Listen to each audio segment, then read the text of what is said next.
செங்கல்பட்டு வட்டார போக்குவரத்து அலுவலகத்தில் லஞ்ச ஒழிப்பு மற்றும் ஊழல் தடுப்புத்துறை போலீசார் திடீர் சோதனை மேற்கொண்டதால் பெரும் பரபரப்பு ஏற்பட்டது. புத்தாண்டை முன்னிட்டு அலுவலக ஊழியர்களுக்கு பரிசு பொருட்கள் வாங்குவதற்கு பண வசூல் நடைபெறுவதாக வந்த ரகசிய தகவலின் அடிப்படையில் இந்த சோதனை நடந்ததாக கூறப்படுகிறது.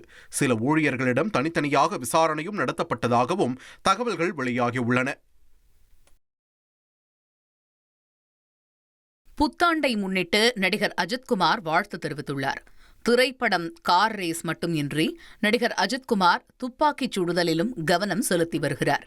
இந்த நிலையில் கொங்கு நாடு ரைபிள் கிளப்பில் அவர் துப்பாக்கிச் சுடும் பயிற்சியில் ஈடுபட்ட வீடியோ வெளியாகியுள்ளது. அந்த வீடியோவின் இறுதியில் நடிகர் அஜித்குமார் சார்பில் புத்தாண்டு வாழ்த்துக்களும் தெரிவிக்கப்பட்டுள்ளது. பிற மாநில மக்கள் மீது காரணமின்றி வெறுப்பை வெளிப்படுத்தி சிறார்கள் வன்முறையில் ஈடுபடுவதாக இசையமைப்பாளர் சந்தோஷ் நாராயணன் ஆதங்கம் தெரிவித்துள்ளார்.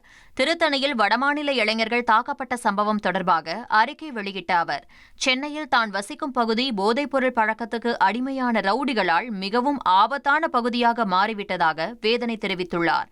சில உள்ளூர் அரசியல் அமைப்புகளும் சாதி அடிப்படையிலான குழுக்களும் பலரின் வாழ்க்கையையும் சீரழிக்கும் இளம் சிறுவர்களுக்கு ஆதரவாக செயல்படுவதாக அவர் குற்றம் சாட்டியுள்ளார். சவுதி அரேபியாவின் ரியாத் நகரில் இருந்து ஜீன்ஸ் பேண்ட் இடுப்பு பட்டையில் மறைத்து கடத்தி வரப்பட்ட தங்க பசையை டெல்லி விமான நிலையத்தில் சுங்க அதிகாரிகள் பறிமுதல் செய்தனர்.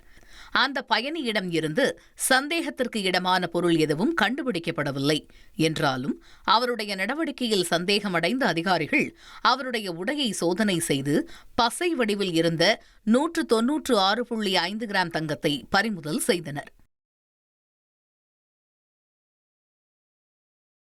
இந்தியாவின் தூய்மையான நகரங்கள் பட்டியலில் இடம் பிடித்திருக்கும் மத்திய பிரதேச மாநிலத்தின் இந்தூர் நகரில் சுகாதாரமற்ற குடிநீரை குடித்து 7 பேர் உயிரிழந்துள்ள சம்பவம் அதிர்ச்சியை ஏற்படுத்தியுள்ளது. பாதிக்கப்பட்ட 100க்கும் மேற்பட்டோர் மருத்துவமனையில் அனுமதிக்கப்பட்டுள்ள நிலையில் உயிரிழந்தவர்களின் குடும்பங்களுக்கு தலா 2 லட்சம் ரூபாய் வழங்கப்படும் என்று அம்மாநில முதலமைச்சர் மோகன் யாதவ் தெரிவித்துள்ளார். முதற்கட்ட விசாரணையில் கழிவுநீர் குடிநீரில் கலந்திருக்கக்கூடும் என்று சந்தேகிக்கப்படுகிறது. ஆன்லைன் டெலிவரி ஊழியர்களுக்கு கூடுதல் ஊக்கத்தொகை அறிவிக்கப்பட்டுள்ளது. பல்வேறு கோரிக்கைகளை வலியுறுத்தி ஆன்லைன் உணவு மற்றும் பொருட்களை டெலிவரி செய்யும் ஊழியர்கள் நாடு தழுவிய வேலைநிறுத்த போராட்டத்தில் ஈடுபட்டனர். இந்த நிலையில் போராட்டத்தை சமாளிக்க டெலிவரி ஊழியர்களுக்கு கூடுதல் ஊக்கத்தொகையை வழங்க டெலிவரி நிறுவனங்களான ஸ்விக்கி, ஜொமாட்டோ முடிவு செய்திருப்பதாக தகவல் வெளியாகியுள்ளது. இனி செல்லும் இடமெல்லாம் செய்தி.